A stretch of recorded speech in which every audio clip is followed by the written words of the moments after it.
It's Friday, the 27th of June. Welcome to the President's Daily Brief. I'm Mike Baker, your eyes and ears on the world stage. And yes, in our continuing game of Where's Waldo, I'm still on the road. All right, let's get briefed. Today, we're learning details about a high-level call between President Trump, Prime Minister Netanyahu, and Secretary of State Marco Rubio immediately following the Iran strikes, where they reportedly discussed a sweeping new peace plan for the Middle East, including Arab rule in Gaza and a push to expand the Abraham Accords. We'll give you those details. Later in the show, a rough start for the upcoming BRICS summit as two of the bloc's top leaders, well, they are the two bloc's top leaders, Xi Jinping and Vladimir Putin, announced that they won't be attending. So it's just essentially a poorly attended party with D-list celebrities. We'll explain what's behind their absence and what it means for the bloc. Plus, the Pentagon is rolling out a 250-mile military buffer zone along the U.S. southern border. We'll explain what it is, why crossings are hitting record lows, and what it means for border enforcement going forward. And in today's Back of the Brief, if you're looking for a new vacation spot this summer, well, North Korea.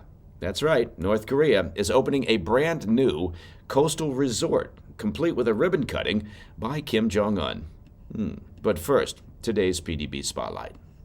We'll begin with chatter that President Trump and Israeli Prime Minister Netanyahu are gearing up for a historic peace push in the Middle East, one that could solve the decades-old Palestinian question and see Arab neighbors finally normalize ties with Israel.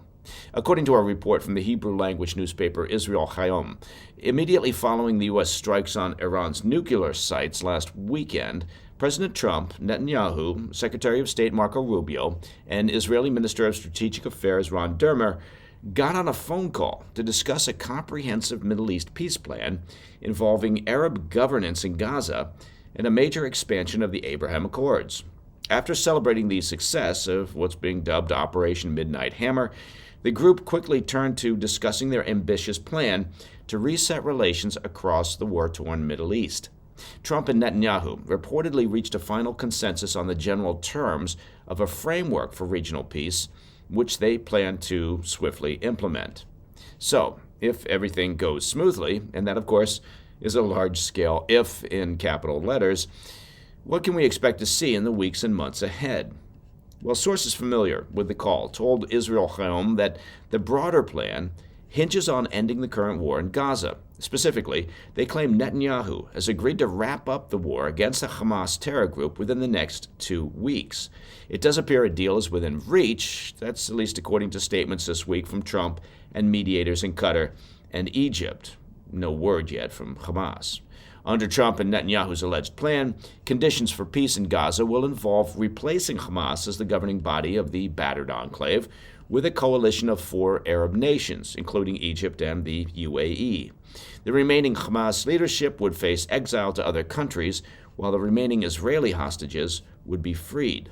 Additionally, multiple nations will agree to accept, or could agree to accept, or might possibly agree to accept any Gaza inhabitants seeking to leave the Gaza Strip as it is being rebuilt. Meanwhile, Israel will tentatively declare its willingness to resolve the decades-old Israeli-Palestine conflict under a two-states framework, though we should stress this will reportedly be contingent on the Palestinian Authority first undertaking significant reforms. Now, the details of how they plan to achieve all of this, well, those details aren't clear.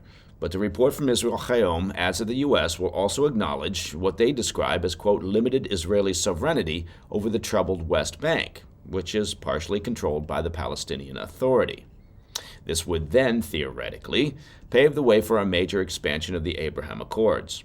That framework was first brokered by the Trump administration back in 2020, normalizing ties between Israel, the UAE, and Bahrain, and later Morocco and Sudan. Its expansion would allegedly see Saudi Arabia, Syria, and a number of other Muslim countries formally recognize Israel and establish official relations. That could be a breakthrough that would fundamentally transform the Middle East. Now, I do want to stress that finding a long-term solution to the war in Gaza and Israel's acceptance of a two-state framework will prove foundational to the subsequent goals that the Trump administration is now hoping to achieve. While it appears the expansion of the Abraham Accords could include a host of Arab nations, the major prize that the Trump administration is chasing is, of course, Saudi Arabia. As our regular listeners know, Saudi Arabia has historically conditioned any official recognition of Israel on Jerusalem's acceptance of a Palestinian state. But if Riyadh joins the accord, it could prompt a flood of other nations to follow, including Indonesia, Qatar, Kuwait, and Oman, as well as several African Muslim-majority nations. As for Syria, well, that new regime there is already reportedly holding daily diplomatic talks with Jerusalem on normalizing ties. Israel's national security advisor also recently told lawmakers that Lebanon, the longtime stronghold of Hezbollah, could potentially join the Abraham Accords.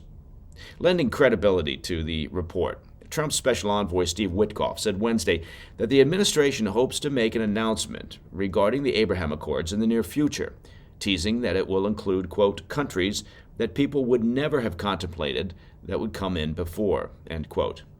Now, achieving this alleged peace plan for the region will, of course, be a tall order. That is a statement of the obvious, to say the least. But given that it obviously requires buy-in from Hamas, the problem is that Hamas has refused consistently to entertain any suggestion that they disarm, give up power, or release the remaining hostages. That's a problem.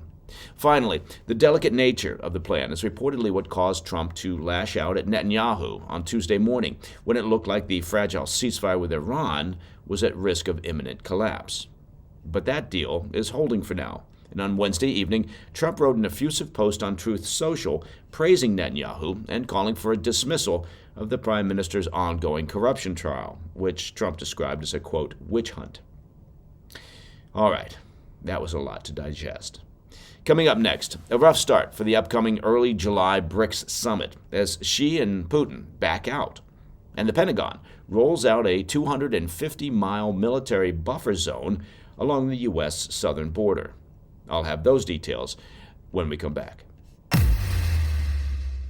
Hey, Mike Baker here. Let's talk about protecting your hard-earned savings. Now, as you've likely heard here on the PDB, there's a very important meeting of the BRICS nations that's coming up. We're just days away from what's been dubbed the Rio Reset. And frankly, it's the greatest potential threat to the U.S. dollar's global dominance in over 80 years. On July 6th, BRICS nations, that includes Russia and China, India and Iran, and many more, are expected to unveil their plans to try and circumvent the U.S. dollar. Basically, it's an attempt to replace the U.S. dollar as the global reserve currency. And they've already been laying the groundwork. Their central banks have been methodically divesting from the U.S. dollar and U.S. bonds in favor of gold. So, what can you do to protect your IRA or 401k from the fallout from this potential landmark shift? Well, one step could be to diversify with gold from the Birch Gold Group. Here's the thing. Historically, gold has been a safe haven in times of high uncertainty, and our current times would seem to qualify as uncertain. Get a free information kit on tax-sheltered gold IRAs by texting PDB to 989-898. July 6th marks a potentially monumental shift happening among nations that control one-third of the world's GDP. Arm yourself with information to diversify your retirement savings. Text PDB to the number 989-898 and claim your free information kit from Birch Gold. Welcome back to the PDB. Neither Chinese President Xi Jinping nor Russian leader Vladimir Putin will actually be in the conference room when BRICS leaders gather in Rio de Janeiro for an upcoming summit, undercutting the bloc's optics as it aims to expand its clout. Officially, Beijing is citing a scheduling conflict, and Premier Li Qiang will once again sub in for Xi, just as he did at the G20 summit in India last year. But unofficially, well, it doesn't exactly inspire confidence. The 17th annual BRICS summit, set for early July, was expected to spotlight China's leadership role in the alliance. Xi's decision to bow out has reportedly rattled the host, Brazilian President Lula da Silva, who had gone out of his way to court Beijing earlier this year with a high-profile visit. Chinese diplomats have tried to smooth things over, highlighting two recent Xi-Lula meetings, including one during the China Community of Latin American and Caribbean States Forum back in May, as evidence of strong bilateral ties. But behind the scenes, tensions, appear to be simmering. According to reporting from the South China Morning Post, Xi's withdrawal may have less to do with scheduling and more to do with symbolism. Lula's decision to invite India Prime Minister Modi to a state dinner without extending the same courtesy to Xi was reportedly seen in Beijing as a slight. Somebody's got their nose out of joint. Had Xi attended, the visual narrative could have relegated him to a supporting role, an outcome that Chinese officials are eager to avoid. One diplomatic source told the Post that there was, quote, an expectation that the Chinese president would reciprocate Lula's goodwill visit to Beijing. That expectation, it seems, has now been shelved.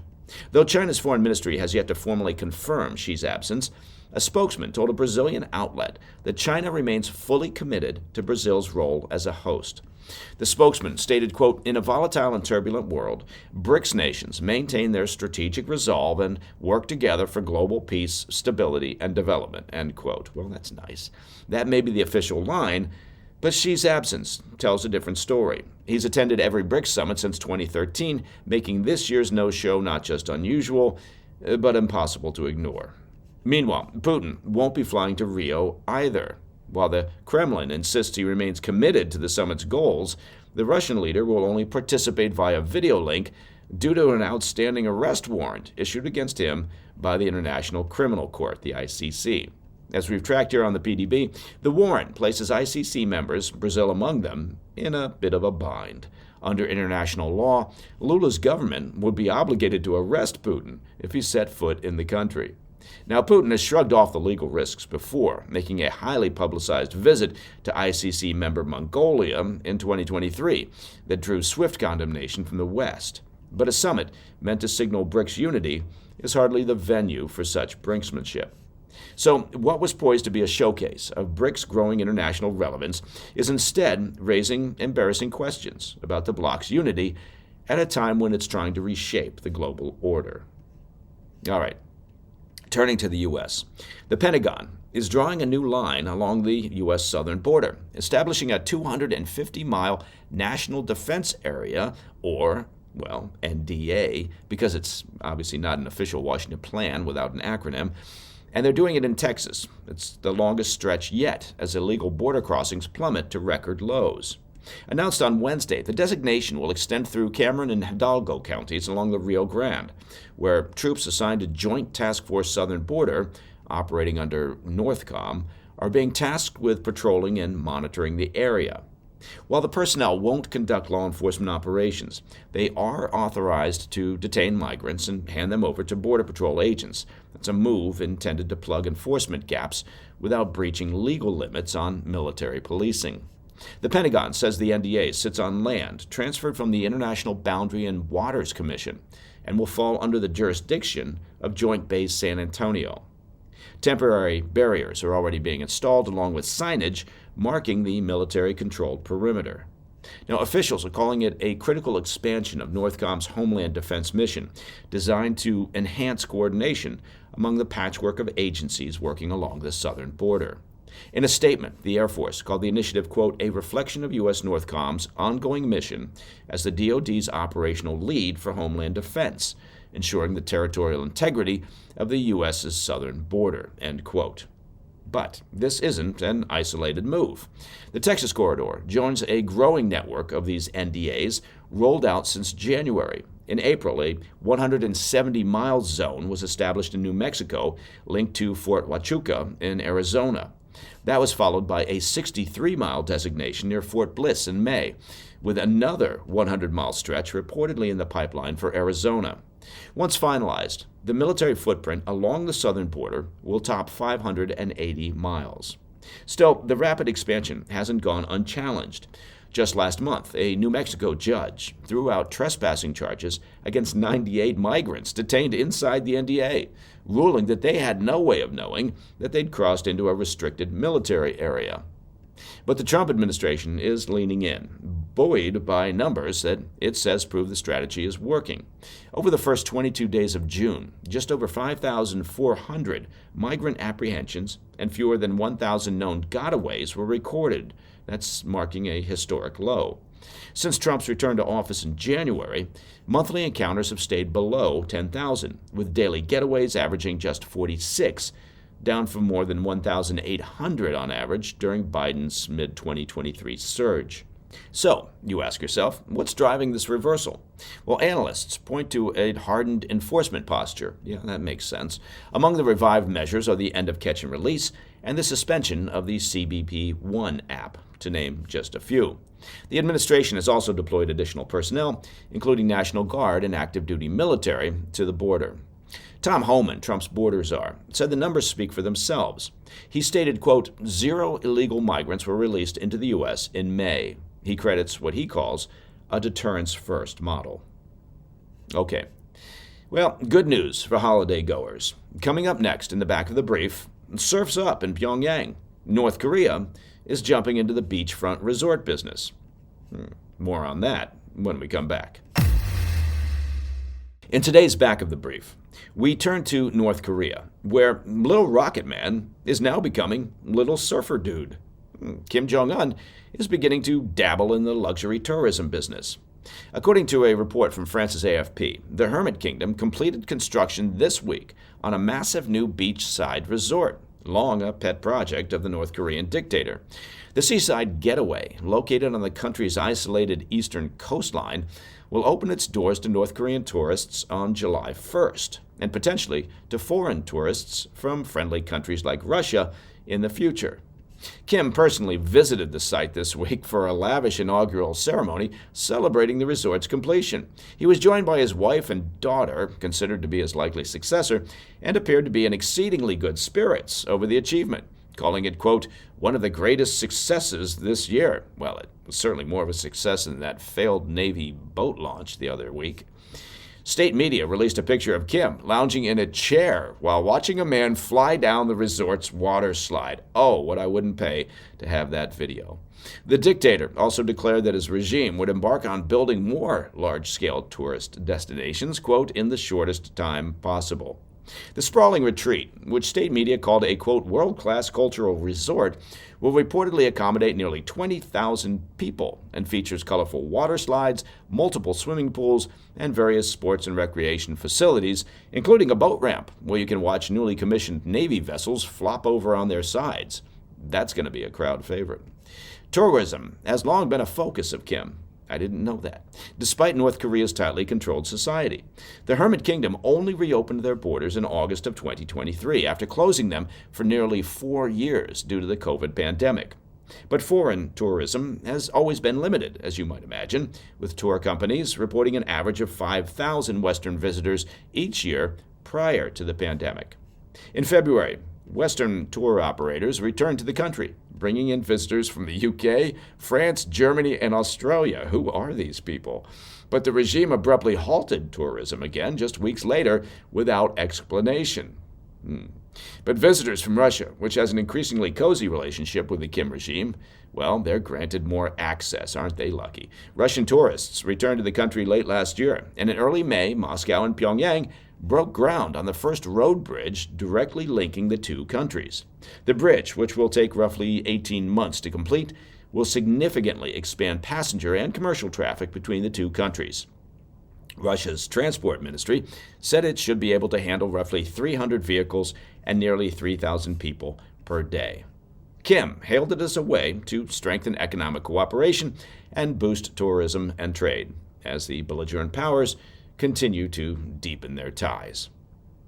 And that, my friends, is the President's Daily Brief for Friday, the 27th of June. Well, look at that. It is Friday. We've made it through another week. And as if you didn't know, Fridays mean new episodes of our extended weekend show, the PDB Situation Report. Now mark your calendars and set your watches. The new episode hits the airwaves this evening at 10 p.m. on the First TV. And our guests this week, you're going to love this, include the former Deputy Director of Mossad's Global Operations, Oded Elam. We're talking about the initial damage assessments from the 12-day Iran-Israel conflict and whether Iran's nuclear program has been significantly damaged. It's a very interesting conversation. Also on the show, the Heritage Foundation's Steve Yates. Now, he looks at China and Russia's reaction to the U.S. strikes in Iran, which is really very fascinating, and what that may mean for Xi Jinping's strategy towards Taiwan. You can catch the latest as well as past episodes of the Situation Report, of course, on our YouTube channel. Please check that out. It's at President's Daily Brief, as well as on Spotify, Apple, or any of your favorite podcast platforms. I'm Mike Baker, and I'll be back later today with the PDB Afternoon Bulletin. Until then, stay informed, stay safe, stay cool. Hey, thanks for tuning in. If you enjoyed this video, don't forget to hit that like button and leave a comment, a really positive, nice, and kind comment. That would be appreciated. And if you're not already subscribed to our channel, make sure to subscribe and turn on notifications so you don't miss any of our daily updates.